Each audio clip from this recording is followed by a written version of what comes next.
Vamos a ver cómo se hace el problema número uno de la página 152 de campo eléctrico. Aquí tenéis la solución. Voy a comentaros los pasos a seguir. Bueno, el enunciado del problema nos dice que tenemos una carga Q1 positiva en el origen de coordenadas, que sería esta, que tiene de valor 5 nanocoulombios. 5 nanocoulombios significa 5 por 10 elevado a menos 9 coulombios. Y luego hay otra carga, la Q2, que está colocada en la posición 2, 0, en el eje de las X. Y la distancia son centímetros, es decir, la posición 2, 0 significa que está a 2 centímetros del origen. Esta carga tiene valor de menos 3 nanocoulombios. Es una carga negativa. Bueno, pues lo que nos pregunta el apartado A es que calculemos el campo eléctrico en el punto 2, 2, aquí, en esta posición, en el punto P, posición 2, 2. Y luego en el apartado B nos dice que una vez sabido ese campo eléctrico en esa posición, calculemos la fuerza a la que se vería sometida una carga 3 de menos 4 nanocoulombios que colocáramos en esta posición. Bueno, pues vamos a ver cómo se haría entonces. Lo primero es recordar cuál es la expresión para calcular el campo eléctrico en un punto, que es esta. Esta expresión, esta fórmula, nos permite calcular la E, que es el vector de intensidad del campo eléctrico, normalmente conocido como campo eléctrico, que es igual a la constante que en este caso es en el vacío, vale 9 por 10 a la 9, y el producto de la carga 1, o la carga que fuera, partido la distancia al cuadrado y por vector unitario radial. Bueno, pues lo que tenemos que hacer aquí es, dado que hay dos cargas, vamos a ver la superposición de los campos eléctricos producidos por ambas cargas en ese punto P.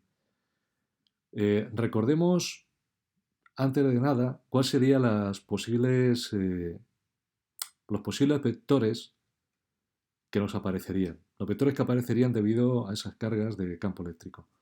Bueno, pues el vector debido a la carga positiva, dado que las cargas positivas, los vectores salen de ellas, desde este punto, alejándose de esta carga, tendríamos el vector E sub 1. Y en el caso de cargas negativas, si recordáis, los vectores campo eléctrico se dirigen hacia ellas, como ocurre en este caso. Entonces, aquí dibujaríamos este vector E sub 1 y aquí este vector E sub 2. No necesariamente está a la escala de su intensidad relativa, pero bueno, simplemente es para hacernos una idea de para dónde tirarían. Pero ¿qué ocurre entonces? Que este vector E sub 1, por ejemplo, dado que forma ángulo con el eje horizontal, pues podríamos desglosarlo en sus dos componentes, horizontal y vertical. ¿Vale? En cambio, este vector E sub 2 solo tiene una componente que es la componente vertical, en el eje de las Y, si quieres verlo de esa manera. Bien, entonces lo que haremos es calcular esa E sub 1 y esa E sub 2 vectorialmente, sus valores vectoriales, y sumaríamos ambos vectores recordando que se suman componentes a componentes. Cada componente de un tipo con la componente del otro tipo. En el caso de la E sub 1 podéis observar que hay dos componentes, la E sub X y la E sub Y, mientras que en el E sub 2 solamente una componente, la componente vertical.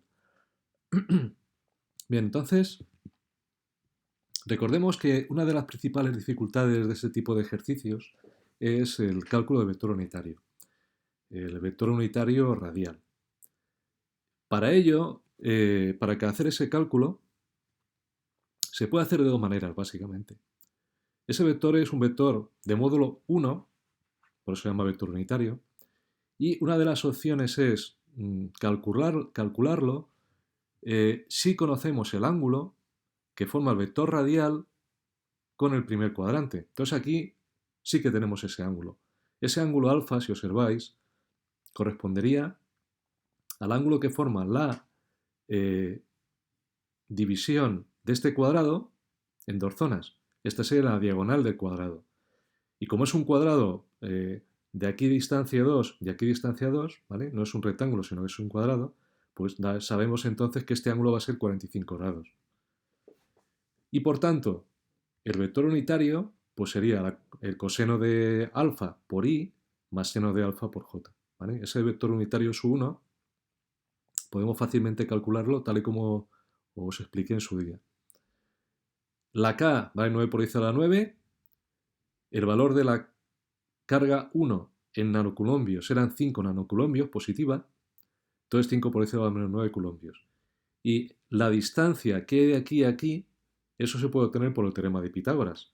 Daros cuenta de que esto es un triángulo rectángulo, ¿vale? Cuya hipotenusa se puede deducir aplicando el teorema de Pitágoras, que tenéis aquí. Esa distancia R1 al cuadrado sería la suma de los cuadrados de los catetos. Esta es la hipotenusa. Entonces, si despejas, saca la raíz cuadrada, sumaríamos las dos componentes horizontal y vertical, los dos catetos si quieres al cuadrado, y nos daría raíz de 8. Pero recordemos que estos son centímetros, por tanto, habría que pasar los centímetros a metros, unidad internacional. Por eso, multiplicando por 10 elevado a menos 2, lo estaríamos pasando a metros. Bueno, pues esto sería la distancia R1, esta distancia desde la carga 1 al punto que estamos analizando, ¿vale? Y eso es lo que tenemos que poner en el denominador elevado al cuadrado. Aquí podéis observar la expresión. Entonces, claro, si tú elevas al cuadrado todo esto, la raíz se te va, te queda el 8, y 10 elevado a menos 2 queda 10 elevado a menos 4. Por vector unitario radial 1, que tiene este valor. El vector unitario radial no está dibujado aquí, pero si recordáis os dije que siempre tiene que colocarse alejado de la carga, da igual que sea positiva o negativa, sobre el punto que estemos estudiando. Entonces, aquí habría que dibujarlo en pequeñín, aquí estaría el U1, ¿vale? El U2, alejándose de la carga 2, estaría dibujado hacia aquí arriba. Aquí en pequeñito estaría el U2. Y el U2, ahora lo veremos, pero vamos, más adelante lo entenderéis, el U2 como va para arriba, pues sería el J positivo. Bueno, pues hacemos el cálculo del U1, vector intensidad del campo eléctrico de la carga 1, E sub 1, y nos daría este valor. Las unidades son newtons partido coulombio. Para el caso de la carga 2, como decía, aplicamos la misma expresión, el vector sub 2, como ya os he comentado, va a ser el J positivo, y la carga 2 era menos 3 nanoculombios. Era una carga negativa de 3 nanoculombios, es decir, por ese lado menos 9. Ese menos lo han colocado aquí delante, pero bueno, daría igual colocarlo aquí. Sería más, digamos, más entendible. 9 por 10 a la 9 por 3 por 10 elevado a menos 9 nanoculombios, partido a la distancia al cuadrado. Entonces la distancia de aquí a aquí son 2 centímetros, pero pasada a metros. 2 por 10 elevado a menos 2, todo eso al cuadrado. Y nos quedaría 4 por 10 elevado a menos 4. Por J, que es el vector unitario, como ya os he comentado, de la carga 2, alejándose de la carga 2, desde este punto iríamos hacia arriba, y aquí, si plantáramos unos ejes coordenados, pues aquí tendríamos el vector J correspondiente al eje vertical Y, ¿vale? Más J. Bien, este sería el valor del vector E2. Bueno, pues ahora para obtener la E total, en este punto, sería la suma de todas estas componentes más esta componente del vector, sumadas componente a componente. Entonces habría que sumar la E1 Y con la E2 más esta que esté en el eje horizontal.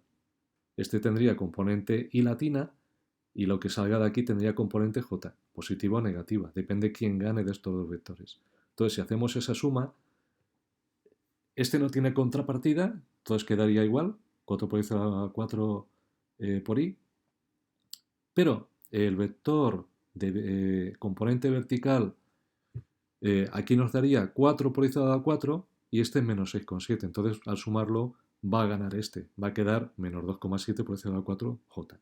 Y todo esto será el vector total newtons partido coulombio, ¿vale? Que es lo que queríamos obtener. El apartado B lo que nos pide es que una vez que ya hemos calculado ese vector campo eléctrico, ¿qué pasaría si colocáramos aquí una carga 3 que tiene un valor de menos 4 nanocoulombios?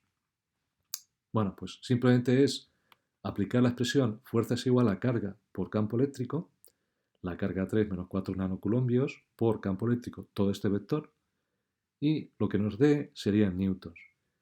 Esto sería la expresión de la fuerza en newtons, ¿vale?